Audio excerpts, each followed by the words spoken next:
Jesus says buy gold now. Hello everyone.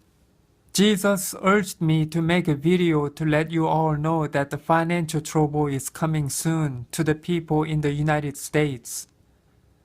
As Donald Trump is capturing evil, corrupt leaders in the deep state government, the financial collapse will come to the government only.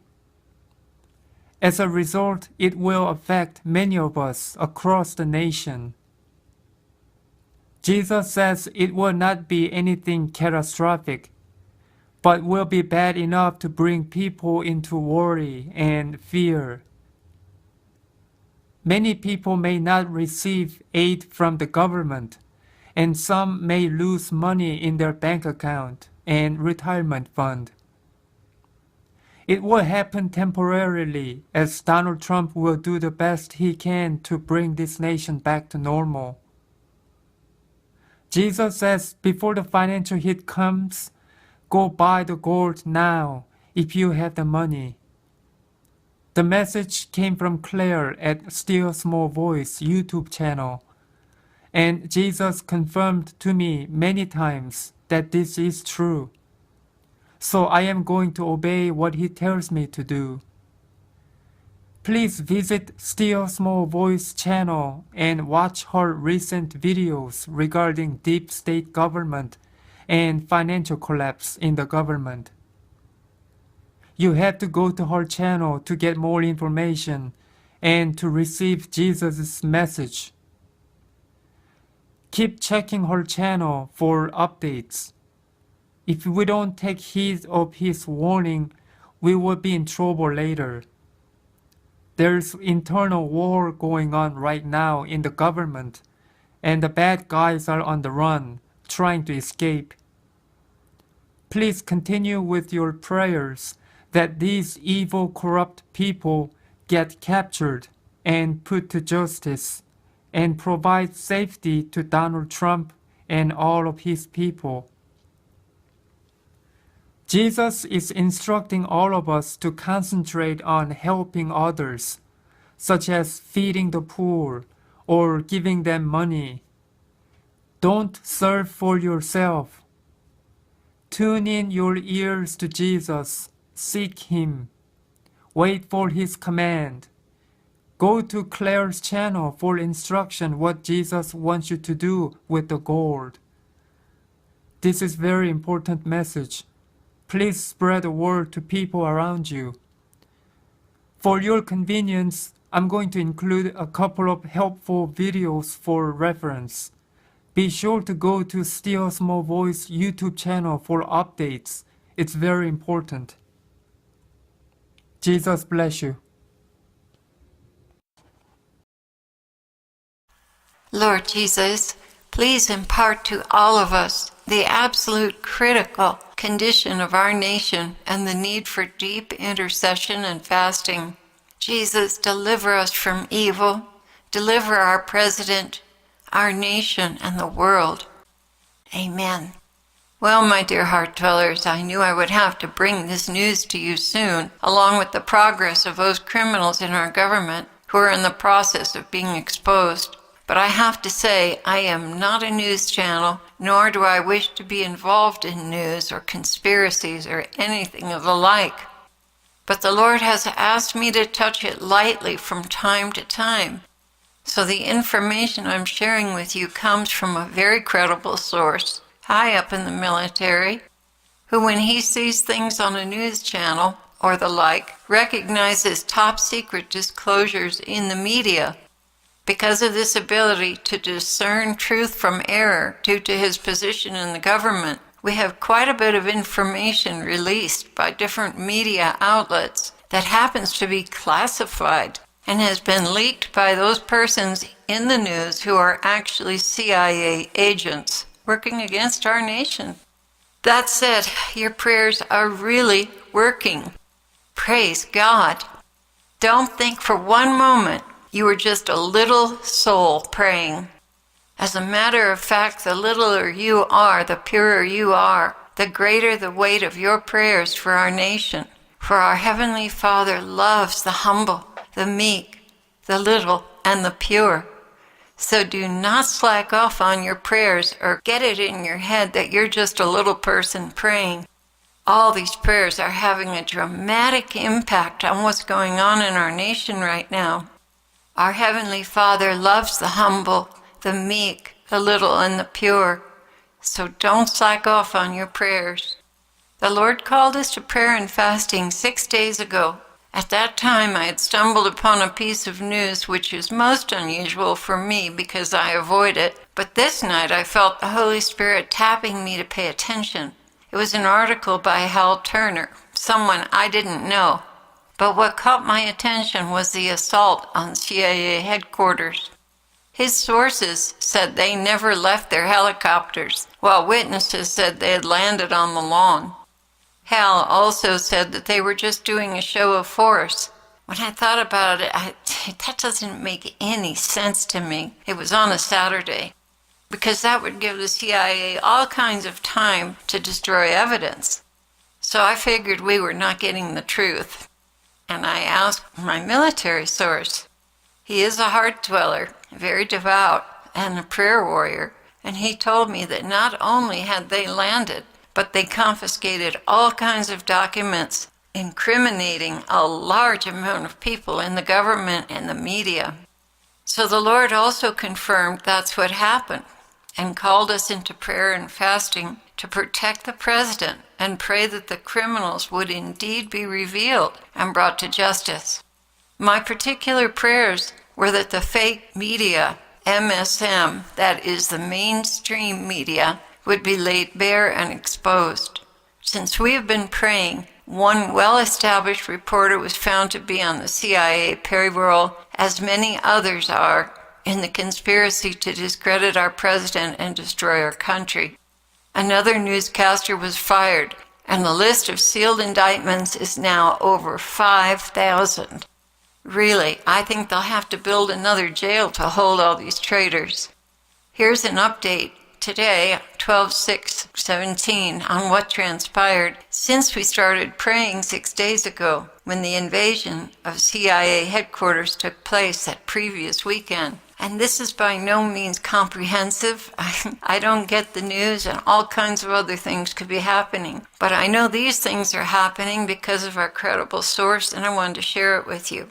The Marines have proof that Bush 41 ran the CIA operation that killed JFK, that Hildebeest Clinton had Vince Foster and JFK Jr. killed, that she stole 20 million votes in 6 states, that Obama was born in Kenya and Senator Cruz was born in Canada, that Gore won the 2000 election and Bush stole votes in 6 states to win.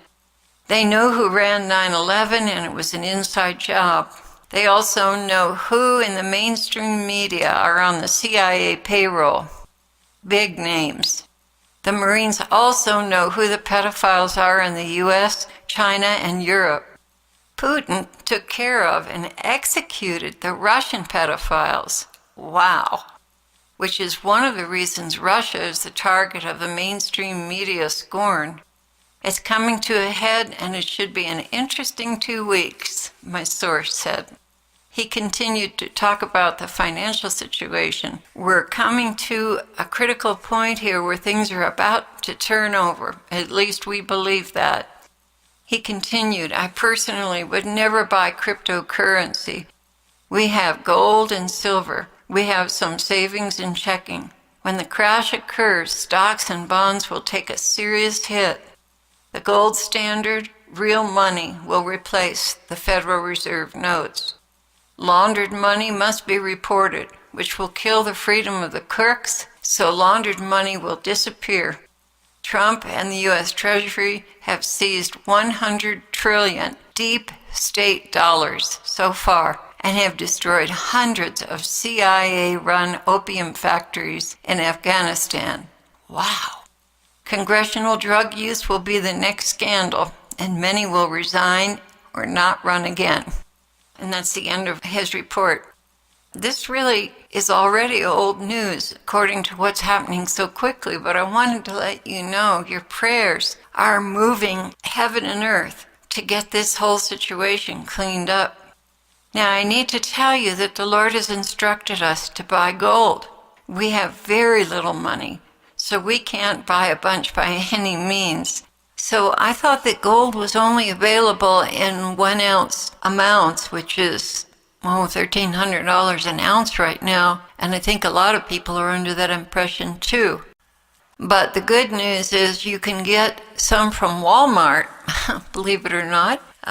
You can buy it from Walmart for, $58. You're not getting as good a deal, but they have several different ways that they market gold. So you're not stuck with having to spend over $1,000 to get gold. There are smaller quantities that you can buy. I just wanted to let you know that because I didn't know it myself. So I'm going to follow the Lord's advice and with what little we have, do that. The information from our source says that it's very likely the crash everyone has been waiting for will happen January 1st, 2018. If it does, the Federal Reserve will be shut down and all the money you have in the bank will vaporize, along with retirement funds and stock investments, and perhaps bonds. I don't really know how this works. I'm just relaying the information to you. There will be an interim system that President Trump will use to smooth the transition, but the deep state is going to try and pin all of this on him and say that he's responsible for the collapse. Yeah, the chatter suggests that Obama and his deep state cronies are going to try and divert attention away from their crimes so they can blame President Trump for a collapse in the economy. Most Americans are not well read enough to know any better because they're feeding off of mainstream media liars. So with what little we have, we are paying our bills as best we can ahead of time so we don't lose anything, and taking the rest to pool with a group to buy gold. The possibility is that Trump will set the gold standard at $5,000 or $10,000 an ounce. That means that a little group who invested will get back in return $1,000 or $2,000 per person. And that means we can still feed the poor and pay their electric bills as needed and send money to Nicaragua for latrines and water systems to help and improve their living conditions because they get so sick. Now, I've never been told to do anything like this before, Heart Dwellers, never. I'm not shifting my reliance on the monetary system, by the way. I'm obeying the Lord, who knows everything that needs to be known about what will soon take place. So I want you to understand that this is not a change in our approach to our faith at all. I began speaking to the Lord. I said, "Oh Lord, my heart is so heavy for those who are going to suffer so much from this, especially the elderly. So much is going to be so terribly disrupted. Please, Lord, please, mercy." Jesus began, "It will not happen all in one day. Just like the real estate crisis, it will begin in one day and end in one day, several months later. This is part of my cleansing of this nation. This is a wake-up call to my people who are sitting on the fence. It's time to get your souls in order. This is not just about money. It's about a decadent people who have forgotten me. No longer will one group of Christians be alive and the other dead, spiritually that is. Rather, this will shake the death and lukewarmness out of them to wake up, pay attention, and respond to me. It will not be all that disastrous as you first thought, because it is true, your president is expecting this and has prepared for it. This will not take him by surprise. Although the media will attempt to blame him, that won't last long, as more and more of the corrupt media and politicians are brought to justice. This will not stop him from bringing these criminals to justice. It will confuse people, but only for a short time. It is the praying Christians who will hold this nation together. Guys, the Lord is counting on us. We can't let him down. Oh, my heart aches for those who do not know better, he continued, and have been so lazy, refusing to read the signs of the times. Oh, how I ache and hurt for them. It truly is a harsh measure to bring them into a state of awareness, for they've chosen to sleep through many things they should have been aware of. This unfortunately goes with the middle-class liberal lifestyle as well, as the elderly, retired, who didn't rock the boat but just fit into the mold of conformity, counting up their retirement benefits. Families will be called upon to support their own elderly, putting a new burden on them.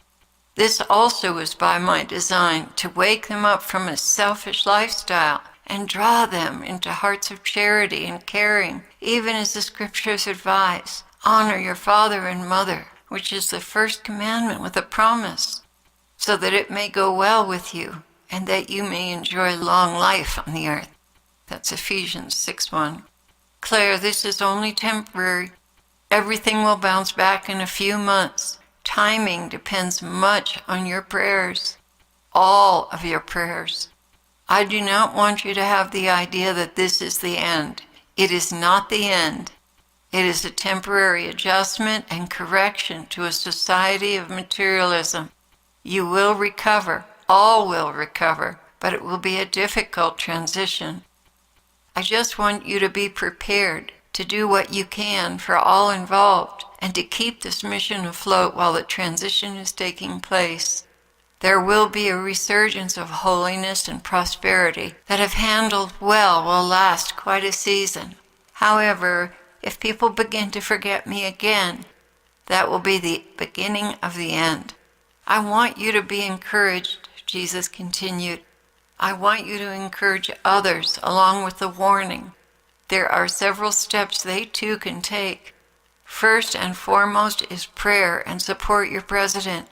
He will not lead you astray. He will lead you out of this collapse if you pray and follow him. Encourage others to follow him and to stay in prayer.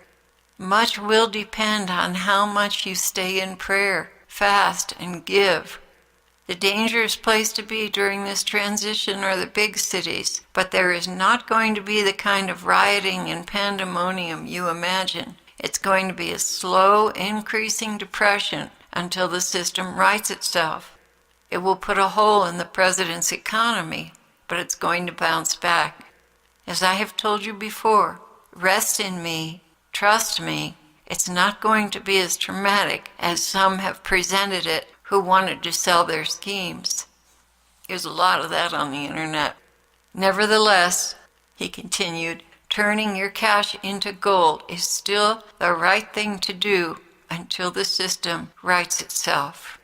And just as I was preparing to record this, which you probably already know, in an extremely inflammatory move as far as the Muslims are concerned, President Trump proclaimed Jerusalem the capital of Israel.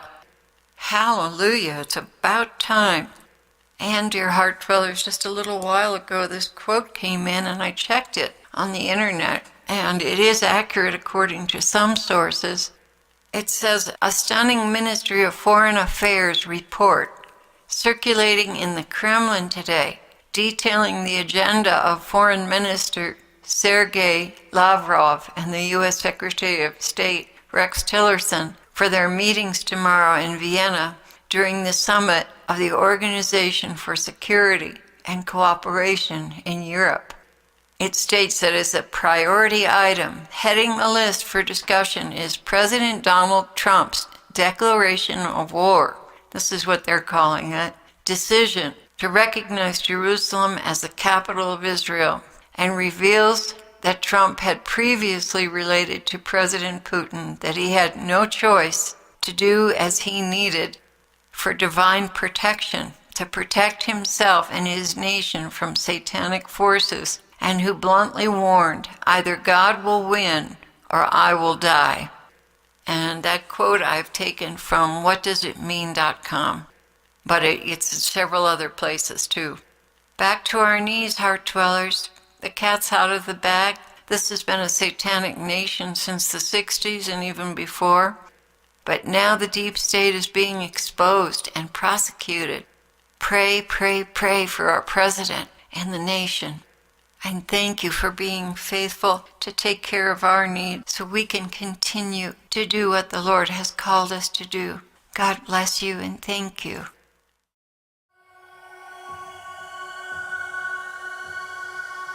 If you know how the world financial system works, you know the game that you're playing. And if you don't know the game and the rules that we're playing by, you're going to get slaughtered. You are going to get slaughtered. Ever since the Federal Reserve was born, we have been living under a lie. In order for us to maintain the levels we've got and to maintain the prosperity, Obama has to be twice as far in debt when he leaves office than when he came in, or the whole thing is starting to collapse. The Federal Reserve, they're buying bonds directly from the Treasury. This is quantitative easing, they're calling it. And that means there's an emergency going on. I could see that there wasn't anything in history as far as finances go that was as much of a sure thing as gold and silver accounting for the expansion of the fiat currency supply. There's absolutely no chance in hell that this won't happen. Right now it takes about $15,000 to $20,000 an ounce gold. I believe that there's going to be deflation first, and then all of the world's central banks will start printing like crazy to get us out of that deflation, and Ben Bernanke will be leading the charge. And you can't have a debt that is 10 times the size of your economy. It's not possible. Everything comes to a screeching halt first. I got to show you that the world's stock markets and real estate bubbles have to continue crashing, because all it is the market trying to seek fair value. It's trying to seek equilibrium. This is what the markets do. It is their job. Basically, our entire currency system is imaginary. It doesn't really exist. It's just that we're all dreaming the same dream. If anybody chooses to wake up, it's over with.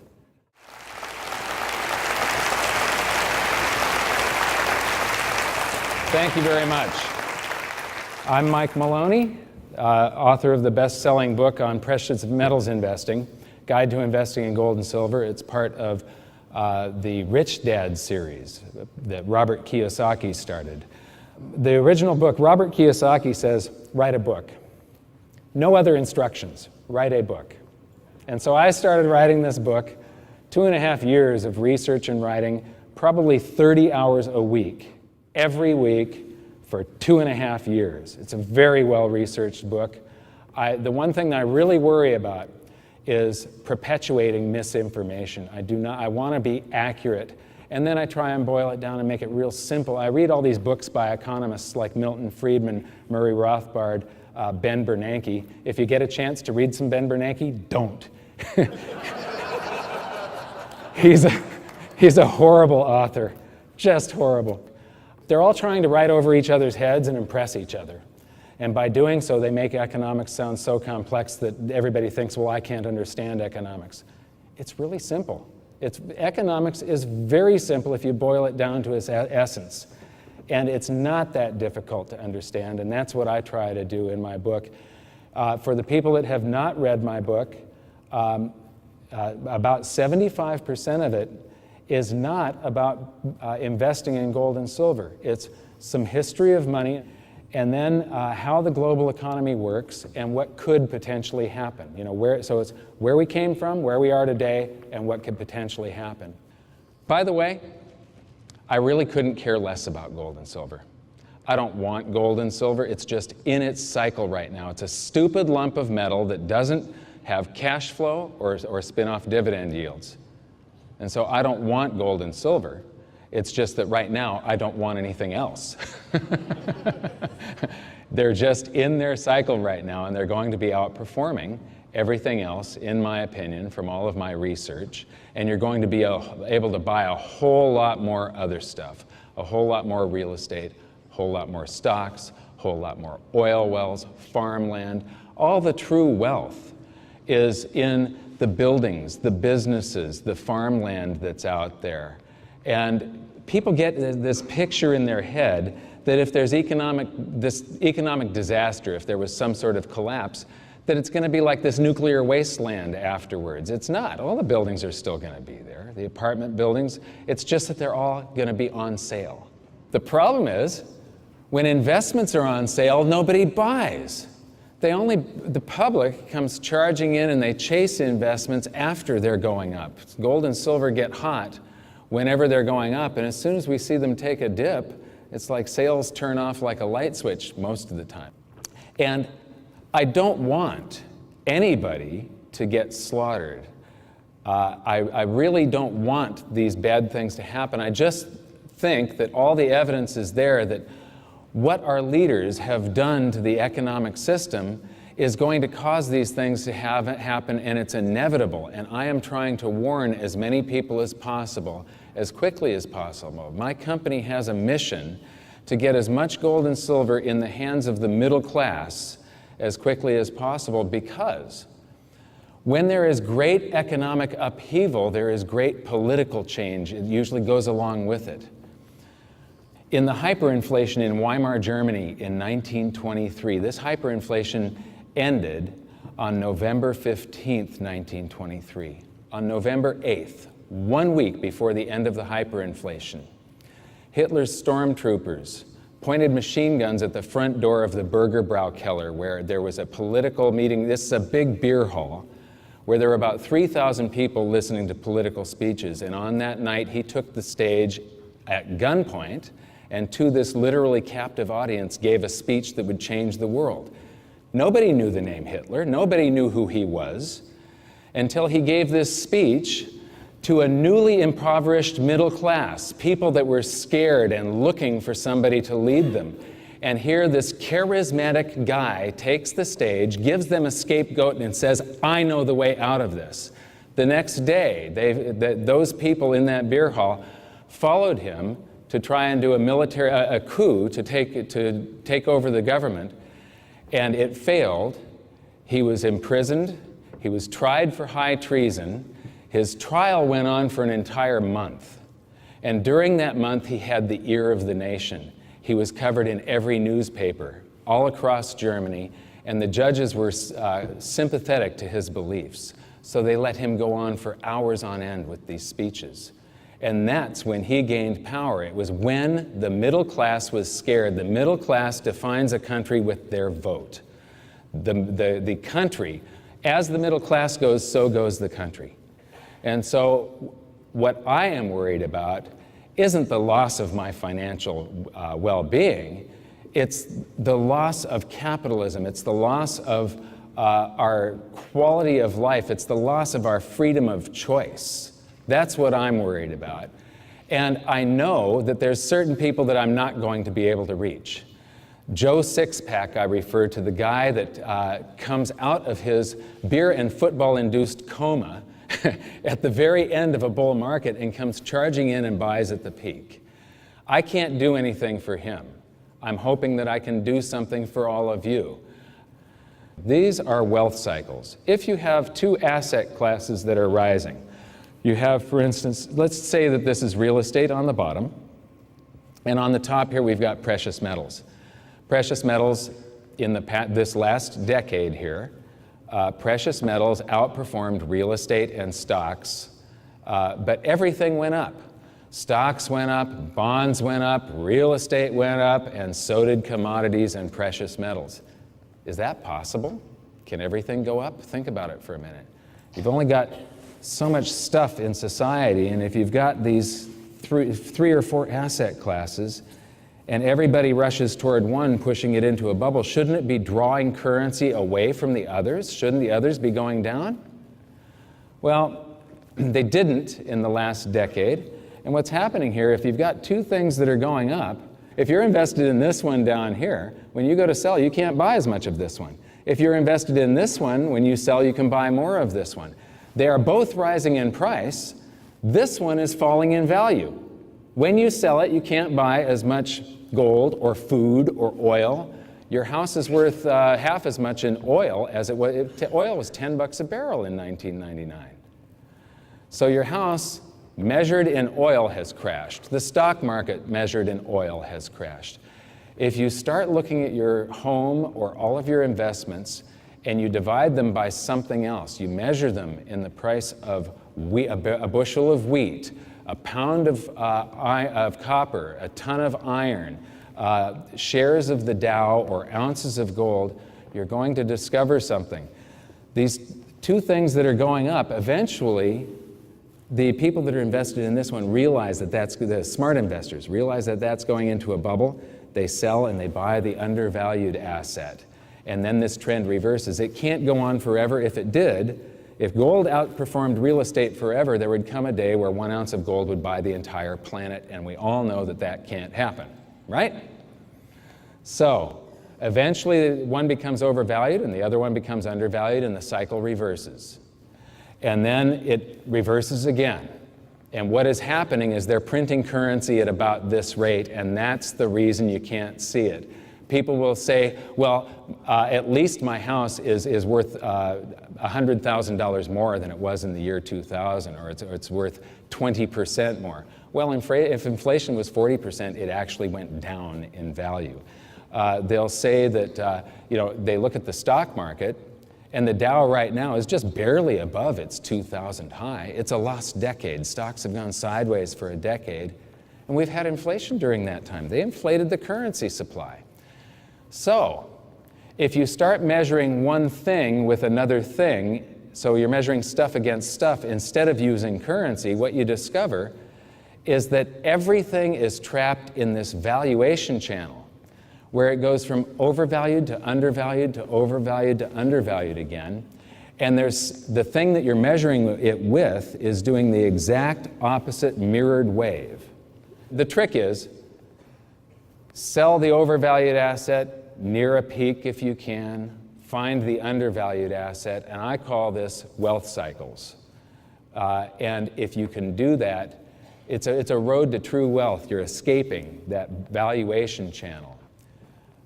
So here is a real example. This is the Dow measured in points. And what are points? Points are derived by the dollar value of the underlying stocks. So basically, it's points are dollars. And one of the reasons that they measure it in points is just like if you go to Las Vegas, they take your currency and they give you chips. And now it's just pieces of plastic, so you don't care. You're just having fun. So change it to points, and it's not as bad as if, well, we lost so many dollars. It went down so many points. But anyway, that's the Dow measured in points. But if you go every month during this entire graph from the year 1900 to today, and each day you take the points on the Dow and divide it by the price of gold, you get how many ounces of gold one share of the Dow is worth. And this is what it looks like measured in gold. It's not going anywhere. It's got a mean of about 4 ounces of gold, which means that the price of gold should be 1/4 the points of the Dow, and then things are sort of in equilibrium. It's fair value when the Dow is only 4 times the price of gold. But what you see here is that it goes from fair value into a bubble, 18 ounces of gold, crashes down to 2 ounces, another bubble, 28 ounces of gold, because the bubble was bigger, because they print more currency in the meantime.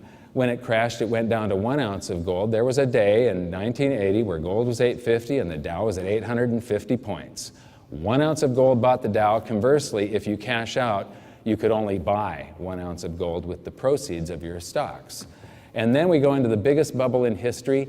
There is no time in history, this point in 1999, 2000, there is no time that gold was as unloved and ignored as in that time period. It was no nation's money. It had gone down for 20 years. It was the worst investment you could possibly make. Nobody wanted it. Take this. This is the price of the Dow measured in gold. Flip it upside down, and you've got the price of gold measured in the Dow. Put these two things together, and what you find is that there's a cycle here. And if you had ridden stocks up to 1929 and then sold your stocks and bought gold, and then in 1932 gone to gold, and then back to stocks, I mean, and then in 1980 go back into gold and so on. This is a road to true wealth. I mean, you're making massive gains here. I show 2 hypothetical families in my book, and one goes from $35 to $11,000 over that time period, and the other one goes from $35 to $11 million.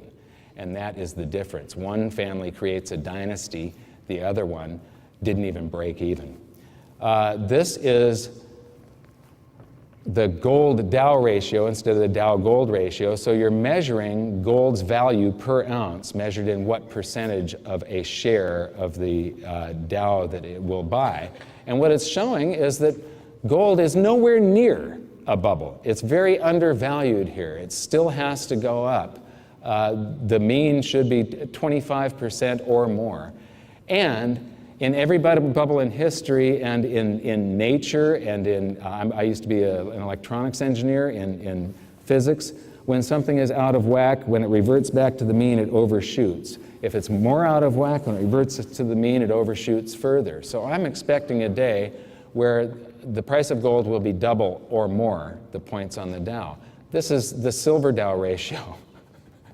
Silver has just, the gains here should be immense. This is just gold for the past decade. I just challenge anybody to go and find an index or a stock or anything that looks that good over the last 10 years. This is a perfect chart. It's very bullish.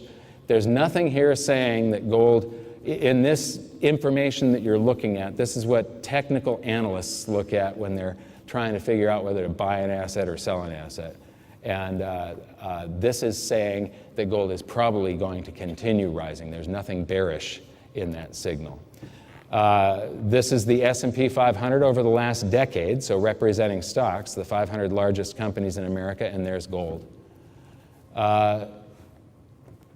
Here we have silver, and I recently spoke at the 8th Annual Banking Conference in Sochi, Russia. This is the big banking conference for all of Europe and Russia. And I was showing them this at the very end. They cut me off. It was really interesting. I was running out of time, and you hear this voice come over the loudspeaker, and it is their finance minister in their parliament telling me, Mr. Maloney, you've got to stop now, Mr. Maloney. They were trying to cut me off. I was presenting this information that they did not want presented at this conference. And then he comes up to me afterwards he's got a copy of my book that he bought, and he wants it signed. Oh, by the way, please visit our table afterwards. We're giving away, these are $100 trillion bills. They're real. They're from Zimbabwe. We're giving away $20 quadrillion at my table. So come and get your 100 trillion. Okay, so what I showed here was that there was an inverted head and shoulders, and this works just as well upside down as it does right side up. You can see the head hanging. It's like this guy's hanging from his feet. This is the head and shoulders that I'm tracing out here in blue. And then you draw across the neckline and you invert that head and the predicted move. And you'll see this if you Google $10 oil, you'll see a video where he's cutting me off and I'm sort of flashing through this. I don't get a chance to describe it, but I was predicting that silver would make a big move, and guess what? That's what silver did. It doubled from where it was. This is the spot price of silver. This is the price of silver IOUs. The price of gold and silver is determined by people going, I owe you 5,000 ounces of silver, I owe you 5,000 ounces of silver, I owe you 5,000 ounces of silver, and they're handing these things out, and they're trading these IOUs on the commodities exchange, and that's what determines the worldwide spot price. Now, you can do these naked, it's called a naked short. If you don't have the silver to cover it, if you're not sitting on a pile of silver and you're writing IOUs, you can still sell them. And some big banks do this, like JP Morgan. And they'll crash a market and then come in and cover their shorts. They buy those IOUs back at a lower price than they sold them for, and they get to make the spread. They fleece the public and some funds that invest in silver for hundreds of millions of dollars by doing this, and they've done it on a regular basis. But silver fell too low this time, and so did gold. And investors that were looking for physical realized it was just too cheap, and they all had to get some, and shortages developed.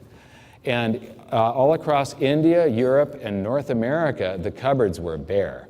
There were 3 months where we could only get 1 silver product at a time, and we had no gold. We didn't have gold at my dealership for 3 months, and I deal with 4 of the world's largest wholesalers, and they could not find gold for us. People don't realize how much gold and silver there is on the planet. There are 6.6 billion people on the planet. There are only 2.2 billion ounces of gold. That's 1/3 of an ounce per person. Silver is even more rare. There's only about 1/14 of an ounce per person. That means that 14 people have to share that same 1 ounce of silver. And right now, you can get a whole lot for your currency. I'm going to take a little detour here. I did not define the difference between currency and money, and you will hear me say currency, currency, currency over and over and over again.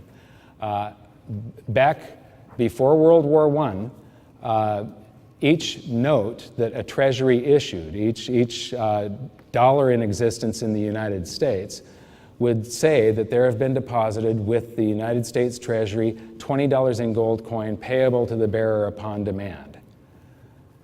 The money was in the vault. The currency was a note they gave you that was a claim check, only a claim check on the money, the same as if you go to the dry cleaners and you give them your shirt and they give you a claim check for your shirt. The value is that shirt at the dry cleaners, not the piece of paper that says that you own that shirt. So our currency that circulated was the paper US dollars, and they were claim checks on money. And people do not understand that money has to be a store of value. Only gold and silver qualify as money. They have all the attributes that you need. They're portable, durable, divisible, fungible, and then money is a store of value over long periods of time. One of the things that I always start with is how currency is created, because if you know how the world financial system works, you know the game that you're playing. And if you don't know the game and the rules that we're playing by, you're going to get slaughtered. You are going to get slaughtered. So this, just by knowing this, increases your odds just 100-fold of winning. When you or I write a check, there must be sufficient funds in our account to cover the check. But when the Federal Reserve writes a check, there is no bank deposit on which that check is drawn. When the Federal Reserve writes a check, it is creating money. And that is, putting it simply, from the Boston Federal Reserve's website.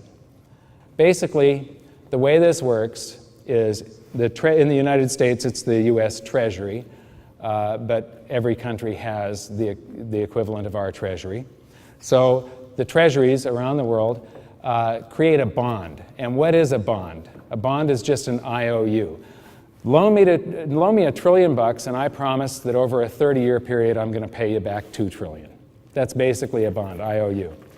And there's something in the middle here called open market operations that I'm going to just show you real quickly, but the open market operations is just a shell game that obscures what is truly going on. So banks show up at the treasury auctions, the primary dealers they're called, and then the Federal Reserve comes along, and through open market operations, they write a check to the bank and they buy that bond from the bank. So the Federal Reserve ends up with the bond. But then the next month, those banks show up at the Treasury auction again. Now the Treasury has the dollars, and the Federal Reserve has the bond, and this process repeats itself over and over and over again, and there's a buildup of dollars at the Treasury and bonds at the Federal Reserve.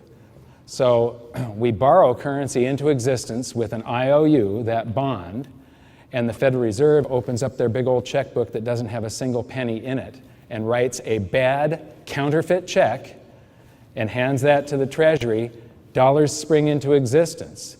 Then the Treasury deposits that in the various branches of the government, and the government does some deficit spending on social programs, public works, and war. And then they pay those government workers, the contractors, and the soldiers, and all of those people deposit it in their private banks. Banks create money by monetizing the private debts of businesses and individuals. Federal Reserve Bank of New York. So, now the miracle of fractional reserve lending comes into play. Fractional reserve lending is just what it says. They reserve a fraction of what they've got. If you go into the bank and you deposit $100, the bank is allowed to keep $10 in your checking account in case you want some of that $100, and they get to steal $90 of it without telling you. Your checking account never has the balance that it says it's got in there. They have borrowed most of that currency out of there, and they're going to loan it to other people. When those people sign that loan, currency actually gets created because you have $100 on deposit, and they have 90, so now there's 190. Then they go and buy something. That's the reason they're taking out a loan. They're going to buy a house or a car or something like that. And when they buy that thing, the seller then deposits it in his bank account. So that $90 gets deposited, and then they get to go in and steal 90% of that, meaning $81. So now there's $271 on deposit. Can everybody see how the currency supply is getting magnified by the banks here? And that process happens over and over and over again, and under a 10% reserve ratio, every dollar deposited can create another 10. So if you deposit $1 trillion in base money, it can create 10 trillion. And that is basically it. There is nothing else. Our entire currency supply is either IOUs or receipts for IOUs. That's all that it is. It's all an imaginary agreement, and it is all given value because your experience yesterday is that $1 purchased you something, so you expect that it's going to tomorrow. So you have this agreement that is basically, our entire currency system is imaginary. It doesn't really exist. It's just that we're all dreaming the same dream. If anybody chooses to wake up, it's over with. So it's really just a couple of bucks that is whipped up in this little voodoo hocus pocus scheme here, where the Treasury and the Federal Reserve write out IOUs for each other. A check is an IOU, a bond is an IOU, and they swap IOUs, dollars spring into existence. $1 is a receipt or a claim check on an IOU. Then the rest of the currency supply is a bunch of numbers that the banks type into their computers. They don't exist. In my book, I call things money until I get to the point where I define what money is and the difference between money and currency. And from that point forward, I only call gold and silver money, and I call everything else currency. But in the original manuscript, when I start talking about the massive currency creation that's going on and how banks are just debasing the currency supply all over the world and how this mandrake mechanism works, I start referring to it as the number supply, the M3 number supply, the base number supply, because they're just numbers that somebody made up. I can write numbers on a Post-it and hand them out like this.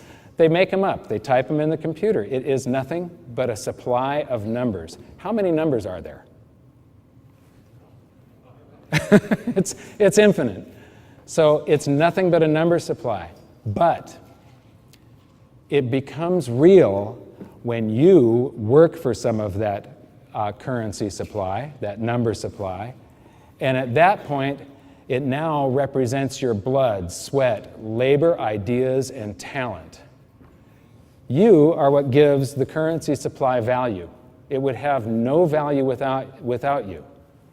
And the way that value is enforced, this is the really cruel joke here, is that you then save up a part of that currency supply so that you can pay tax to the tax collector in the United States, that's called the IRS, so that they can turn that over to the Treasury so the Treasury can pay the principal plus the interest on that bond, which was paid for with a check from nothing. So you can see that, right? Everybody sees how this works. Now, there's another joke. There was interest due on that bond. Let me ask you, if you borrow $1 into existence, and that's the only dollar that exists on the entire planet, but you promise to pay back $2, where do you get the second dollar? Has anybody got the answer on that one? You have to borrow, well, you borrow it into existence. When people say that they're just printing money, they're wrong. First of all, they're printing currency, but they're borrowing currency into existence. The Fed doesn't just print money. What they do is they indebt us in the future. Every one of these loans that we took out at the bank that created the vast majority of our currency supply, 95% of our currency supply roughly, has been created by the banks. I think actually that's 93% now, and the Federal Reserve created about 7%. But before the financial crisis, the actual physical paper dollars are what the Federal Reserve and the Treasury creates. It's known as base, they call it base money, I call it base currency. And then we create the rest of the currency supply by going to the bank and borrowing for a home or something like that, or buying dinner and signing a credit card. When you sign that credit card receipt, you've expanded the currency supply of the planet. The problem with this system is that every single month there is a payment due on that bond for the principal plus the interest, and there's payments due on your home mortgages and on your cars and on your credit cards. Every single month you've got to make a payment on that currency that you borrowed into existence. And on the balance sheet, that payment extinguishes the currency that you borrowed into existence, so the currency supply starts to collapse. This system requires that we go deeper into debt every month than we were the previous month. We have to always borrow more currency into existence than we are extinguishing every single month, or the whole thing starts to collapse. And I'll show you what that collapse looks like in a minute. But first I'm going to show you the base money. These are the physical paper dollars. It's basically cash in circulation plus the deposits that the big commercial banks have at the Federal Reserve. All of the banks have a checking account at the Federal Reserve, and their deposits are all redeemable in paper dollars. So it's a measurement of how many paper dollars exist. It took 200 years to go from $0 in existence to $825 billion. Then along came the financial crisis of '08, and it has only taken 2.5 years to triple that. We are now at about $2.4 trillion of base money from 825 just 2.5 years ago. So this looks like the currency supply of the planet is just exploding when you look at this. And most economists and newsletter writers are talking about inflation, inflation, inflation, that it's right around the corner, this is going to happen. I believe that we're going to have, I wrote in my book, we would have the threat of deflation followed by big inflation, which we have already had. That's what this is. Followed by real monetary deflation, which is a collapse of the currency supply. Inflation and deflation are properly referred to as an expansion or contraction of the currency supply. Prices follow, but there's a delay. And so consumer price inflation keeps your eye off the ball. If you can look at what's happening in the currency supply, you're seeing into the future. And I believe that there's going to be deflation first, and then all of the world's central banks will start printing like crazy to get us out of that deflation, and Ben Bernanke will be leading the charge. And so back in March of 2006, the Federal Reserve hid their broadest measure of the currency supply. The currency supply, there's M1, M2, and M3. M1 is cash in circulation and plus checking accounts. M3 was the broadest measure that incorporated the most different types of bank deposits and so on. Not at all the entire currency supply. The entire currency supply is actually total credit. It's at about 53 trillion today, and it's stalled and started to shrink. But M3, they used to publish it every month. It was the measurement of the currency supply that most newsletter writers and on the news that they would report. And the Fed hid it from us in March of 2006, claiming that it was too expensive to compile this information and that it was useless anyway, that you couldn't glean anything from M3 that you couldn't get from M2. Now, here's the real kicker. There is M3 is you take a whole bunch of different monetary aggregates that the Fed publishes, and you add them together and you get M3. The only one that they don't publish, I believe it's Euro dollars, or I can't remember, I believe it's Euro dollars. It was 0.6% of M3. So you can still reconstruct M3 off of all their other monetary aggregates, plus minus 0.6% accuracy. And there's several companies that do this. Shadow Stats, Shadow Government Statistics, or shadowstats.com is one of them. It's by John Williams. He's one of the people that does. And all the people that do, their data agrees. So I am like 99.4, because it's 0.6% plus minus. I'm 99.4% sure that this information is correct. And what you see here is that there's a little collapse going on of the currency supply up here. And it's not huge. We've gone from, this would be 15, so about $14.7 trillion down to just under $14 trillion in M3. But base currency is a component of M3. That red part on the bottom is part of it. And they've been pushing that up like crazy. Why? Because there's a credit collapse going on right now. When you deduct the base money from the credit-based portion of this of M3, so the portion that we borrow into existence, what happens is it shows this enormous collapse going on. This is M3 minus base money. And there's a $1.7 trillion collapse of the currency supply. It's about 13%. Now, there's no time in history that this has happened. This goes back to 1960, except the beginning of the Great Depression. That was the last time the currency supply contracted, was the beginning of the Great Depression. Usually, there's a time lag between stuff like this happening and the public feeling it. So the Federal Reserve is borrowing currency into existence like crazy, and they're now doing direct purchases of bonds from, they don't even go through that open market operations shell game that keeps you from seeing what's going on. They're buying bonds directly from the Treasury. This is quantitative easing, they're calling it. And that means there's an emergency going on. They're telling us that everything's fine, that, all of their emergency efforts cured everything and the economy is okay. What the hell is this right here? Why in just the past couple of months, this is part of the quantitative easing, why is the currency expanding from 2 trillion to 2.4? If everything was fine, the Federal Reserve would not be doing that. They're scared shitless. That's what's happening. They're doing anything they can to prevent this deflationary collapse that I predicted in my book. I first started buying gold when it was $325 an ounce. Actually, it was $315. 326 for gold eagles. That was October 2002. By April 2003, I had discovered silver, and I was all in.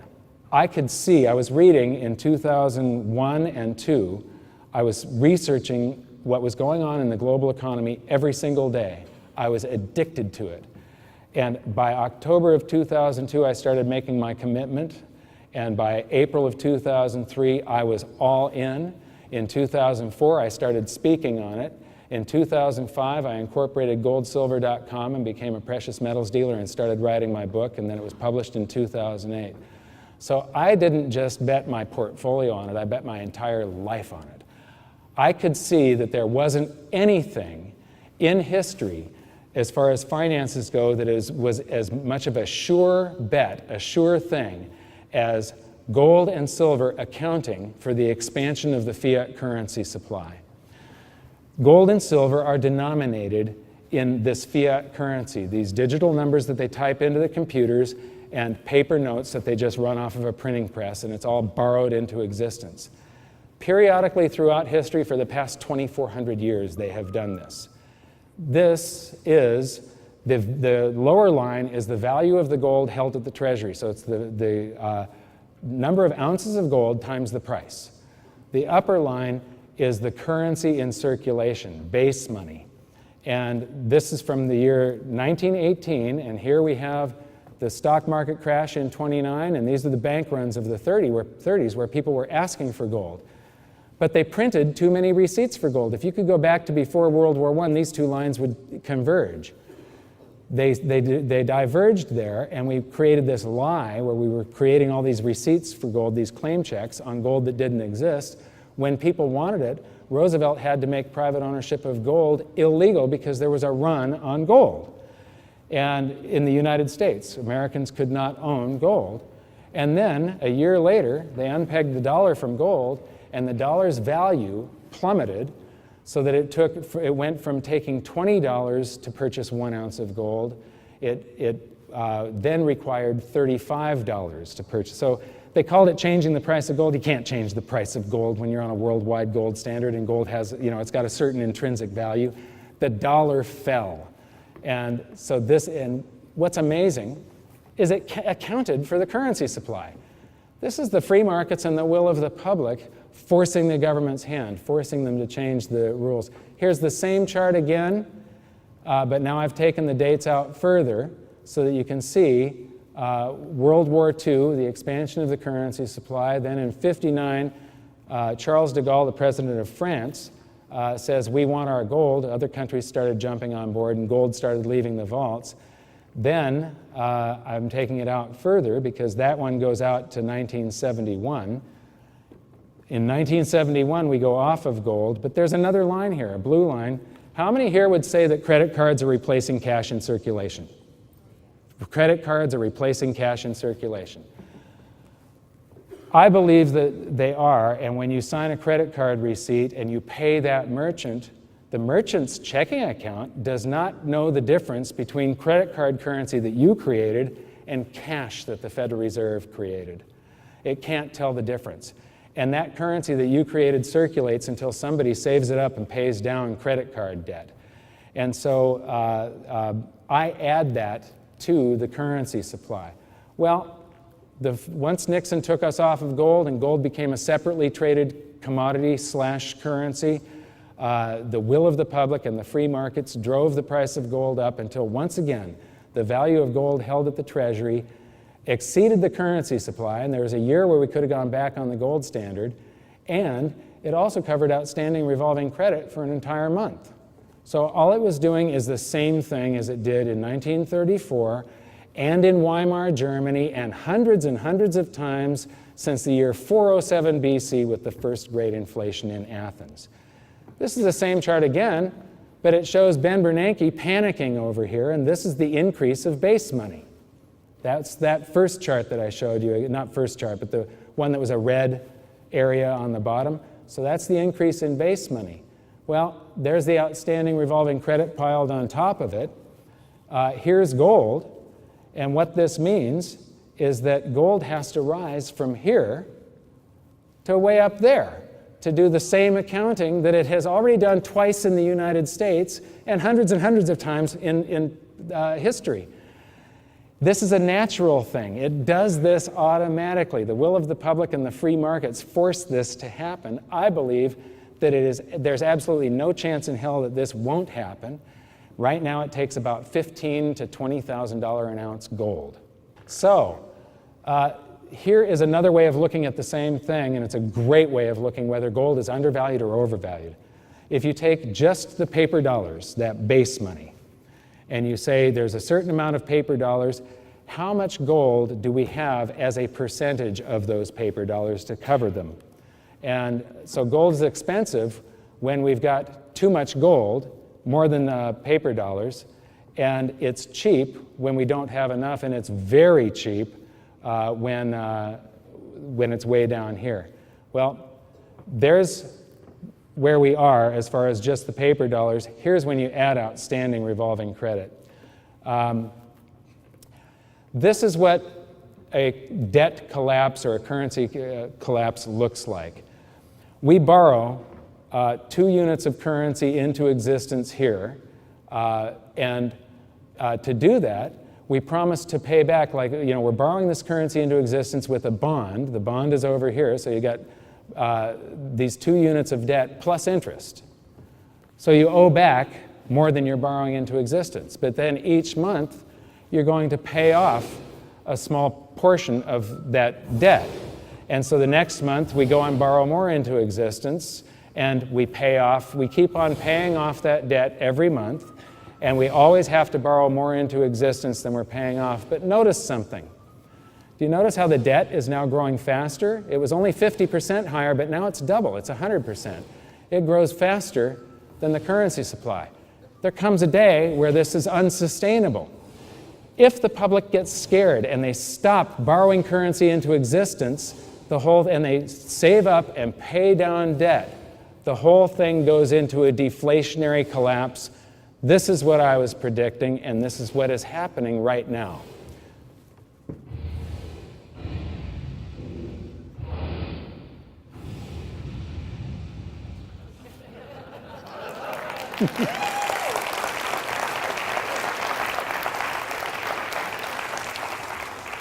Thank you.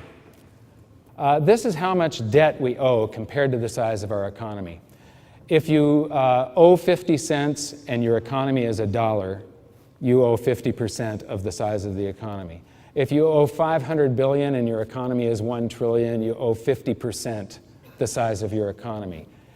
It's the same either way. So what this chart shows is how much debt the United States has, the national debt, compared to the size of its economy. And it goes back to 1792, which was when the original Coinage Act of the United States was created. And there was debt left over from the Revolutionary War. And so that's this debt here at the very beginning of the chart, right there. And what you see is that it never exceeded the 50% level until World War II. This includes the Civil War, World War I and the establishment of the Federal Reserve, the Great Depression. You see that during the 20s, we were growing the economy faster than the debt. And so the debt compared to the size of the economy is a smaller and smaller portion because we were having the roaring 20s. The economy was growing and the debt wasn't growing as fast. So on this chart, the debt is shrinking through the 20s, but then suddenly in 1930, it goes up. Why? It wasn't because we were borrowing a whole bunch of currency and going into debt. It's because the economy shrank and our debt stayed the same. So that was the last great deflation. It got us into a deeper debt because we couldn't afford to pay the debt that we owed. The economy shrank faster. Then we do deficit spending for World War II, and we could exceed this level of 50% because now we had this fiat currency system where we could just borrow currency into existence. But when you do that, bonds range from like a month to 30 years out into the future that you're going to pay them back. That means we're borrowing prosperity out of the future. You remember how I said you save up some of the currency supply so that you can pay tax to pay the principal plus interest. So the prosperity that we're enjoying right now, this moment, is owed back in the future.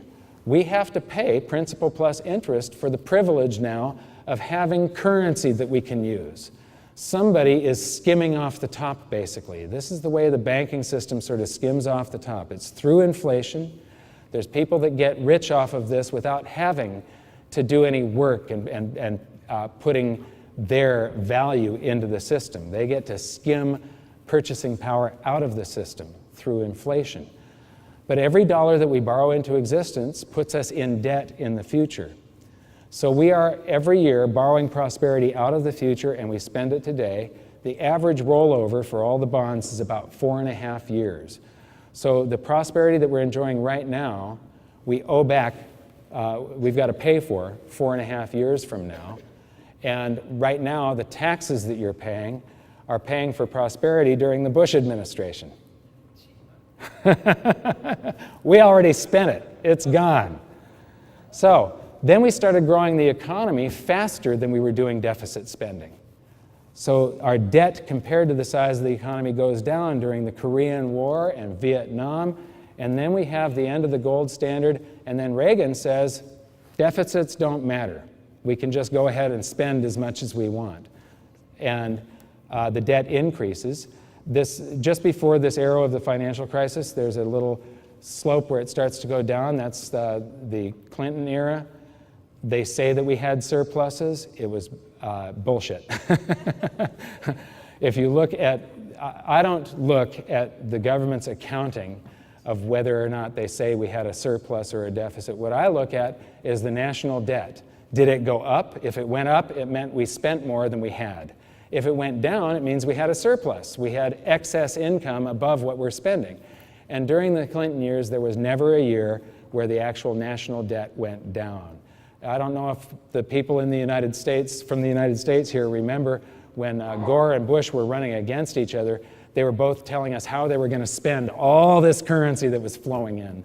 You know, they were each trying to compete on all the free crap they're going to give us in the future. And you know, that's how, well, actually that isn't how Bush won, but that's another story. Anyway, these statistics are from the Congressional Budget Office. This is what our government is going to tell us is going to happen in the future. And it's not pretty. It's completely unsustainable. It is impossible. It cannot happen. You can't have a debt that is 10 times the size of your economy. It's not possible. Everything comes to a screeching halt first. And so something has to change. Right now, I don't know if it got passed or not, but the government, I don't keep up with the news. I consider it all short-term noise. It distracts you from what is really going on. So I'm not sure, did they settle on some sort of budget, and is the government going to keep on running? Does anybody know this? Yes, they did. Did the Republicans that were trying to get this thing passed where it was going to pay down the debt, did they win? It's some sort of compromise. Because see, it's deflationary. It would cause a financial collapse to try and pay down this debt. You have to go in order for us to maintain the levels we've got and to maintain the prosperity, Obama has to be, we have to be twice as far in debt when he leaves office than when he came in, or the whole thing is starting to collapse. So, more proof that we are going into a deflation first. This is what a dead cat bounce looks like. This is the stock market. So stock rises, it peaks, takes a little dip. A bunch of investors come in thinking that they're scooping up deals and they start buying, and it rises again, and then the crash continues because when they started buying, it hadn't reached fair value yet. It had just rolled over, taken a little bounce, and the market is still looking for fair value. So there's the dead cat, and it bounces. There's the NASDAQ. So that's what a dead cat bounce looks like. The initial crash on the NASDAQ was 38%. The total crash was 78%. This is the Dow in the 1929 crash, and a dead cat bounce. The initial portion of the crash was 48%, and the total crash was 90%. So in the first example, it was 38%, 78%, 48%, 90%. So if the initial crash is larger, the rest of the crash is going to be larger. We are going through a giant version of the 1929 crash or the NASDAQ crash. We just had the biggest crash in history. The Dow, which is supposed to be the biggest, safest, securest, the 30 largest companies in the United States, just crashed by 56%, and we're in a dead cat bounce, meaning that ultimately the total crash should be greater than 90% from its high. This is the best way of measuring the value of a stock. And I'm sorry if I'm going fast and this isn't sinking in. I got a lot of stuff here and I got to cover it. Only got 20 minutes left. And I got to show you that the world's stock markets and real estate bubbles have to continue crashing because all it is the market trying to seek fair value. It's trying to seek equilibrium. This is what the markets do. It is their job. The S&P 500, these are PE ratios. How many here know what a PE ratio is? Okay, how many do not? It's okay to raise your hand and say that you don't. Okay. It's the price of a share of stock divided by the earnings of the company. So it's basically how much is this stock costing me compared to how much is the company making. And it's one of the best ways the entire industry, the stock market, the industry, the financial industry agrees that this is probably the best way of measuring the true value of a stock, whether it's overpriced or underpriced when you're buying it. The S&P only goes back to the year 1950, but Professor Robert Shiller of Yale University reconstructed the S&P. He took the 500 largest companies in America, and he took it all the way back to the year 1880. So you have 120 years or 121 years of data here. Fair value is when PE ratios that are about 12, meaning you're paying 12 times the earnings of the stock. So if you buy a stock, it's going to take you 12, if nothing else changes and the company continues making the same amount every year, it's going to take you 12 years to make your money back and be in profit. Undervalued is anything under 10, overvalued is 15 to 18, and anything over 18 is a bubble. And so here's the data going back to the year 1880, and what you see here is that there is no time in history that we go from fair value to overvalued. Once it hits overvalued, it does not stop. It bounces on the way down, and it visits undervalued, overvalued, undervalued, overvalued, undervalued, overvalued, undervalued. The greatest bubble in history, the year 2000, PEs of almost 45. Absolutely insane. Investing in a stock and having to wait 45 years to be in profit. This was nuts. And people were chasing stocks like crazy. This was the tech boom and so on. Well, it crashed down to fair value during the market crash of 2008, and it bounced back into a bubble. We're at PEs of like 23, 24 right now. The stock markets seek equilibrium. They seek fair value over the years. This is their job. That is what they do. There's a famous trader named Bernard Baruch who said, in the short term, the stock market is a voting machine. It's like a stock machine. It's a slot machine or a voting machine. It does what the public thinks it should do. The public chases after something and goes into a bubble. But in the long term, it's a weighing machine. It balances. It's scales balancing each other. That's what the stock market is always trying to do, seek fair value. It's only there for brief moments in history. But the point is that every time we are in a bubble, it visits severely undervalued, and the greater the bubble, usually the greater you overshoot fair value. This is the second best way of measuring a stock's value, and dividend yield. If you buy a stock for $1 and that company pays you 6 cents every year into your brokerage account, you're getting a 6% yield. I have inverted this chart because the higher the yield, the more undervalued a stock is. The lower the yield, the more overvalued it is. So I inverted it so that bubbles are up and undervalued is down. So fair value is 4.5 to almost 6. So there you see the same pattern as before. But here's what's alarming, is that there is no time in the first 118 years of data that we have been in a bubble this large. This is absolute insanity, and it cannot last. There are two ways that the market can seek equilibrium. One, the market goes sideways for a decade while we have raging inflation. That will balance this out, and it'll bring dividend yields and PEs back into line. Two, it crashes. The markets go down. The currency supply is collapsing. Therefore, this has to be a deflationary collapse. This can't be an inflationary, what they call an invisible crash. These are the world stock markets. So there you have the U.S. stock market, the England stock market, Germany's stock market. This is Singapore and Japan. Notice that before the year 2000, Singapore and Japan used to trade in a different direction than the United States. The United States could be going up while their stock market was going down. That before the year 2000, all the markets of all the major economies trade in the same direction at the same time. Here is Brazil, and here is Russia. And in about the year 2003, they started trading in the same direction, and since the market crash of 2008, all markets are just all world markets, go the same direction at the same time. The S&P, the Dow, they're way, way overvalued in a bubble. We're having a deflationary collapse of the currency supply. The markets have to go down. When they do, the rest of the world, where the United States goes, so goes the rest of the world. These markets all have to collapse.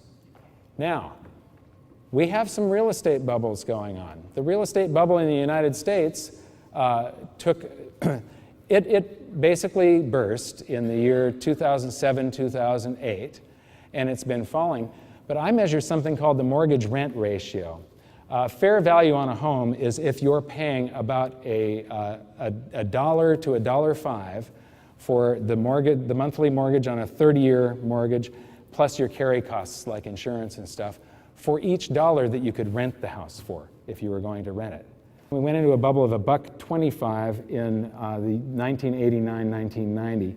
Fair value is about $1.05, and then we had the recession, and it went to 90 cents. On a national average, in the year 1995, real estate cash flowed by 10%, a single-family median price home in the United States, except you couldn't get a loan back then. Credit was tight, the economy was lousy. Then we went into this real estate bubble that was the greatest bubble in world history, where people were paying $1.85, $1.90, almost $2 for each dollar that they could rent the house for. And then that bubble popped, and it came back down not to fair value, but to $1.25 and bounced. So it came back down to the height of the previous bubble. It bounced, and we are right now at $1.25. So valuations on real estate are still as high as they were in the bubble in 1989. They have to come down, or rents have to go up.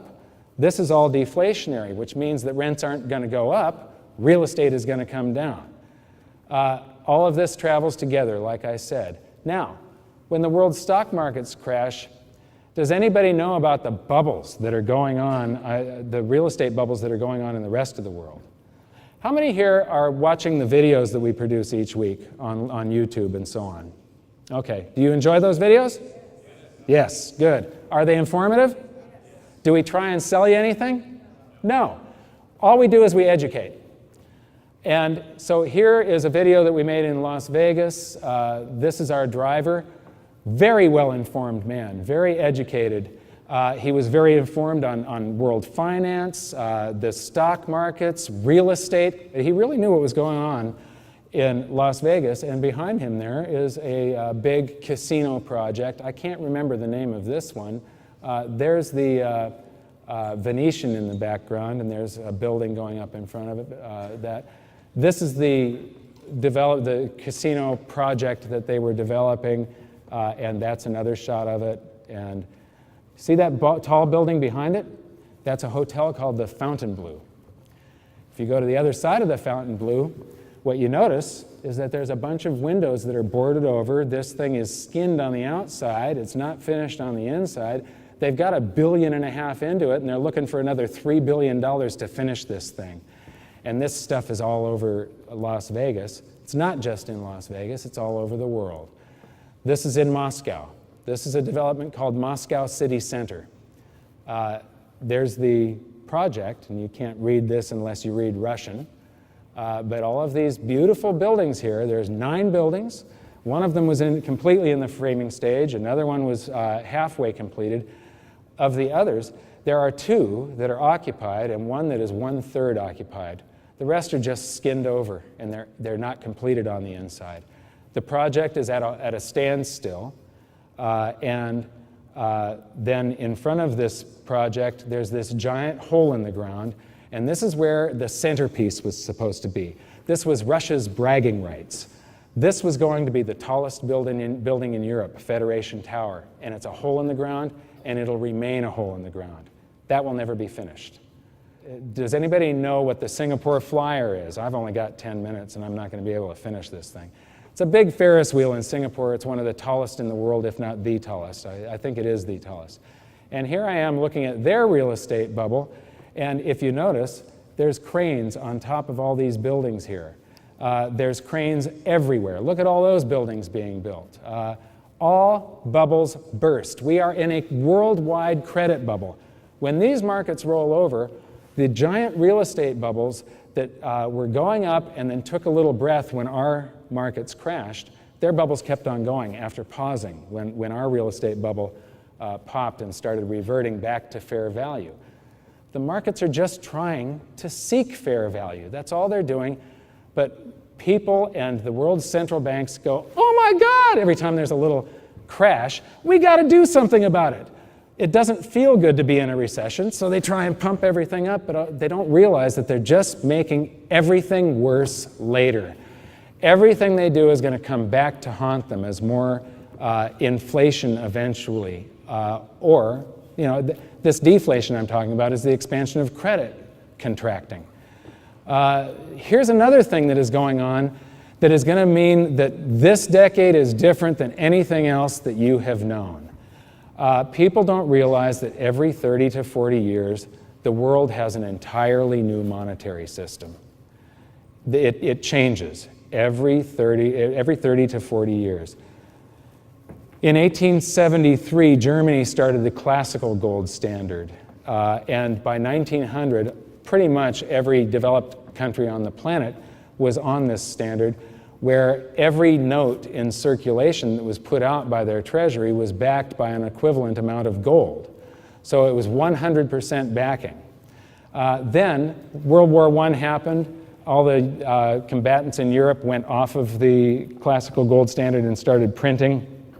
And between the wars, we had something called the gold exchange standard, where it was a mixture of debt and gold backing the currency.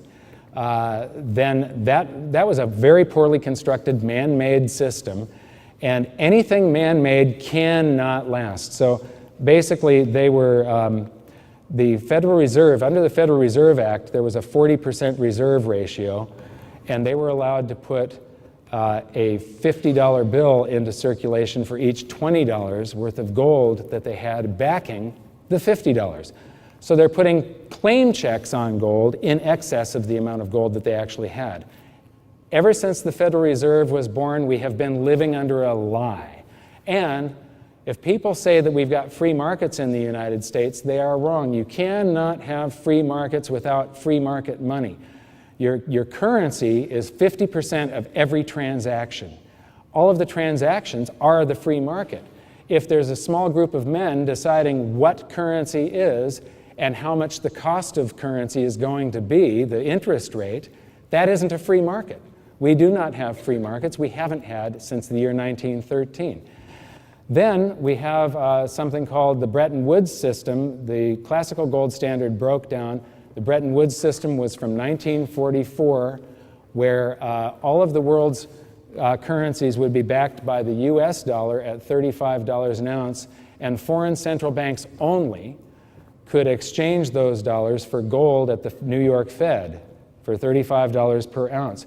So all the world's currencies were pegged to gold, but through the US dollar. All of these countries started asking for dollars, and gold flowed out of the vaults, and Nixon had to take us off the gold standard in 1971. So you've got 30 to 40 years, 30 years, 28 years, 39 years plus. What's next? In this decade, there's going to be an emergency meeting of the G7 or the G20 countries, and they're going to be trying to hash out a new world monetary system, and they're already working on it. They're trying to figure out what they're going to do when the dollar collapses. Here's the differences between the 70s bull market and today, and this is the reason I say that you really can't compare them. There isn't any comparison. And remember, in 8 years, gold went up 24 times its price, silver went up 36. These are enormous winnings in such a short period of time. In the 70s, It was basically North America and Western Europe that drove the price of the precious metals. The exchanges were the London Metals Exchange and the commodities exchanges in the United States. That's where the price of gold and silver was set. All of the USSR, they could not participate. There was no exchanges there. There's no market for gold and silver. And even if you could buy some, it was on the black market, so your investment did not affect the worldwide price. Those people were excluded in participating in this bull market and driving the price of gold forward. China under Mao, same thing. First of all, everybody was making a subsistence living. Very few people even had electricity, let alone being able to go and invest in gold. India, Mexico, South America, these countries were all very poor at the time. The world's richest man is Carlos Slim, and he lives in Mexico City. You have massive investors in all of these countries now, and in Shanghai, investing is a sport. People will sit around in a room like this and watch tickers go by and make their bets.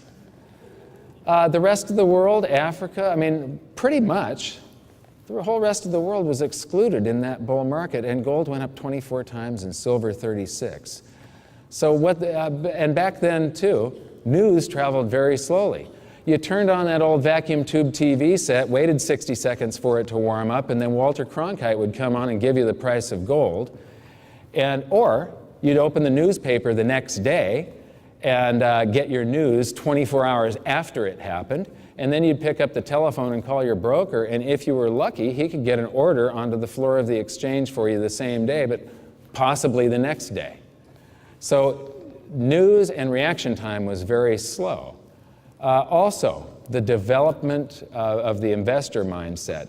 Before the ERISA Act and before Nixon took us off of gold, before 1971, when Nixon took us off of gold, if you went to work between your late teens or mid-20s, depending on whether you went to college or not, you could expect that if you saved 10% of your income every month, that when you got into your 60s, you could retire and live off the interest in your savings account. Can you do that today? Nobody can live off the interest in a savings account unless you got 20 million bucks sitting there, 50 million bucks. That's the only way you're going to get by. And you wouldn't leave it in a savings account because you're losing to inflation. Your principal is getting whittled away because of inflation. So, my parents' generation were savers, not speculators and investors. What's different today? Today, the entire world can participate. It's roughly 10 times the populations that can participate in this bull market. News travels at the speed of light over a tremendous variety of media outlets. You can get the news on your cell phone, on your laptop, and an investor crossing the Sahara. We're out filming in front of the pyramids, and there's this like Bedouin guy sitting on the ground, and he's got some sticks and he's starting a fire to make some tea, and he's on his cell phone. This guy crossing the desert can take his Apple iPhone, check the price of gold, and place a trade right there. Is this a different world or not? Yes? Yes. Okay. Then you have the development of the investor mindset. Along comes the tech bubble and NASDAQ, and everybody got themselves a trading platform and became a day trader. And then they got punished. The market crashed. Then you've got a real estate bubble that happens, and everybody starts chasing real estate. And then they get foreclosed on, and real estate. The bubble popped, at least here in the US and in England. The bubbles are still going on all down coastal China and Australia and New Zealand. Those bubbles are massive, and they're about to burst. And so they got punished. Nobody has been punished on precious metals for 30 years. Our memories just aren't that long. So the next great bubble is absolutely destined to be precious metals. Nobody has been burned on it. Nobody that's chasing after an investment to either secure their retirement or to buy them that new Lamborghini. And so the development of the investor mindset, this is really critical to try and figure out how many units of currency around the planet are going to come chasing the same tiny little pile of gold and a pile of silver that's about 1/5 the size that it was in 1980. It's at least 10 times the eligible populations. Each one of them has at least 10 times the currency. And as I think about this, it's probably greater than these figures. I was saying that there was somewhere between 10 and 100 times more investors, but think about this. In all of the USSR and China, more than half the world's population, there was not one investor. Not one. And today it's a sport in Shanghai. So I think this is probably over 100. It might be 1,000. I don't know. So you can take these figures and possibly add a zero to them, and that's the potential amount of units of currency that could come chasing the same. I mean, we had 2 billion ounces of gold back then on the markets, and today there's 2.2, so there's 10% more gold. But silver, there's only about 600 million ounces of silver on the exchanges, 500 million ounces, 600 million ounces. Here's a 747, and here's a little man with very strong legs that just dropped out of the sky. This is for scale. And if you took all the silver ever mined in history, it would fit into a cube about that size on the scale, and all the gold ever mined in history would be a cube about that size. However, gold has two basic functions: money and jewelry. And that's pretty much it. Only 5% of gold production gets used in industry. Silver is the second most useful commodity known to man. Oil is the first with about 30,000 uses. Silver is second with about 10,000 uses, but we use it in microscopic amounts. When you type on a keyboard, you're typing on silver. When you look at a DVD or a CD, you're looking at silver. When you look in the mirror, you're looking at silver. When you look through a thermal pane window, you're looking through silver. It's everywhere. It's a biocide. It's going into superconductors. It's going into RFID chips. But you know what? None of that matters. What's going to drive the price of silver is investment demand. It's the public rushing into this, and when gold gets too expensive for the public, they switch their preference to silver. This is what happened back in late 1979 and early 1980. Silver lagged gold, and then silver just exploded because gold got too expensive. But silver has already been outperforming gold. And there will come a day when there's commentators on MSNBC, Fox News, CNN, and they're going to be showing you, whenever you're in a bubble, whatever is in a bubble and the public is chasing, they want to hear about, and the news accommodates. They give you whatever you want to hear about. They don't tell you what they should be telling you, they tell you what you want to hear. And there's going to be people on there, like me, showing charts and saying, of course silver's been outperforming gold, there's less of it. There's 5 times more gold for investors to buy than there is silver. That's the reason it's been outperforming gold. So is it possible that silver could actually exceed the price of gold? Sure it is. All you have to do is look at these insane bubbles that haven't happened in the past, like the tulip mania of 1637. I don't know if it will. I don't actually expect it to. But it definitely could, because it's more rare, and the markets do something called the price discovery mechanism, where they try and find out. They set the price based on an equilibrium that's determined by the rarity of the two items. That's been going on for centuries. The price discovery mechanism is not broken. It still works, and I expect it to work. So we use up the silver, so the result is this is what they look like today. Now, cubes are deceiving. So the gold cube is actually about 4 or 5 times larger than the silver cube. If you take a cubic foot that's a foot by a foot by a foot, and you make it 2 feet by 2 feet by 2 feet, it hasn't doubled. It's now 8 cubic feet. So as you double the measurements on a cube, it goes up in volume 8 times.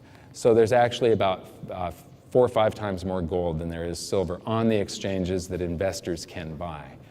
So when people come flooding into this, I do expect this. Right now, silver's value is 1/35 of gold's.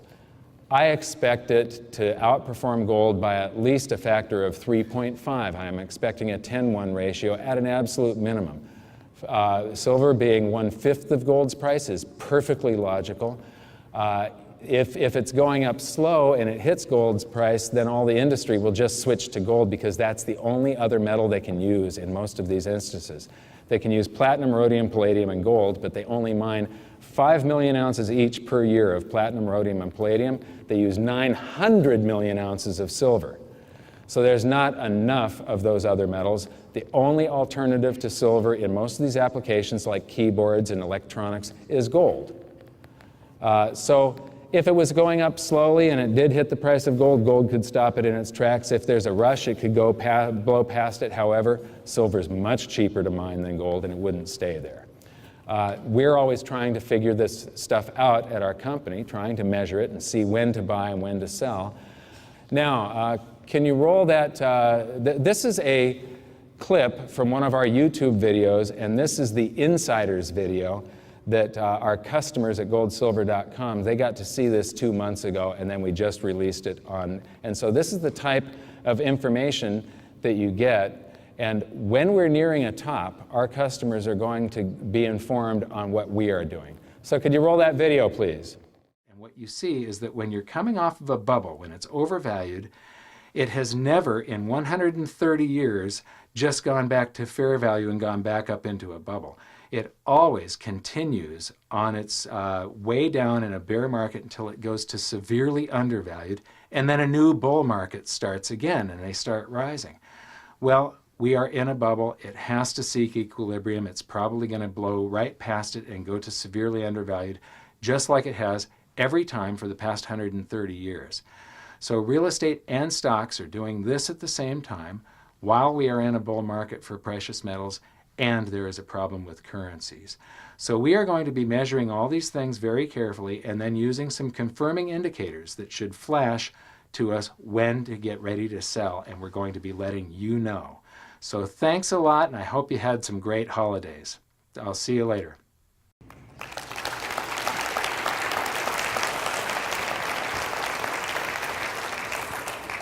I was standing in front of a green screen just sort of drawing these charts out of memory, and our animator Aiden had to sort of float the charts in front of me and move them around to match them up with my finger. But that is what you get as a customer.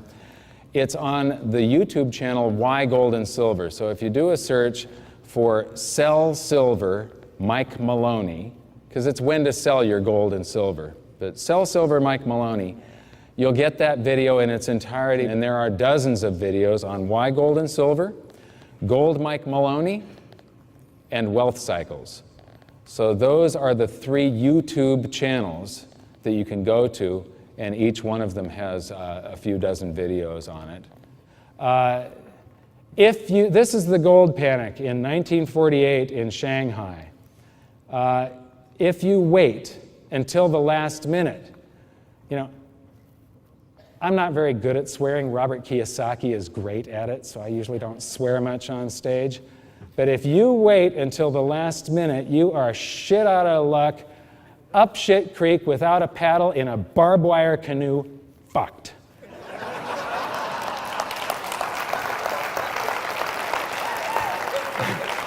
Thank you. I'm at the second to the last frame here. Here's one thing that people do not realize. It does not take Ben Bernanke to print the dollar into oblivion for gold to go to $10,000 an ounce, $50,000 an ounce, $100,000 an ounce. All it takes are a few very wealthy investors to try and get theirs before the masses wake up and the herd comes charging in. This is the masses, and they will be. These are the people waking up out of their beer and football-induced comas and coming in at the last second. Well, this is sort of a different situation because their currency is going to go to zero because of war. But basically, you got to get in ahead of the trend and then get out when everybody else is panicking like that. Like I say, this is the greatest wealth transfer in history. But you have no idea of the scale until you think, if we do have a change in our monetary system, and if we have to go back to some sort of asset-backed currency, that means that the people that are holding non-asset-backed currencies, which is all the currencies on the planet today, their wealth is transferred to the holders of precious metals. This is the greatest wealth transfer in history, therefore it's the greatest opportunity in history. By the way, is Stephanie Ring here? Stephanie, stand up for just a second. Stephanie's grandfather's sister was a secretary during the Roaring '20s and through the stock market crash, and then in the depths of the Great Depression, she started buying stock when everybody else was selling and when stocks were like the poison investment that you did not want to get involved in. Stephanie's grandfather's sister started buying these stocks. She is an example of wealth cycles. She rode these stocks up, and I don't know exactly when she did it, but she must have had sort of an innate sense that the stocks were overvalued, and she sold the stocks and she bought real estate. If you go to the French Embassy in Washington, D.C., that was her hotel. Thank you, Stephanie. So, thank you very much, and we'll see you out in the lobby where you can get free $100 trillion from us. Thanks.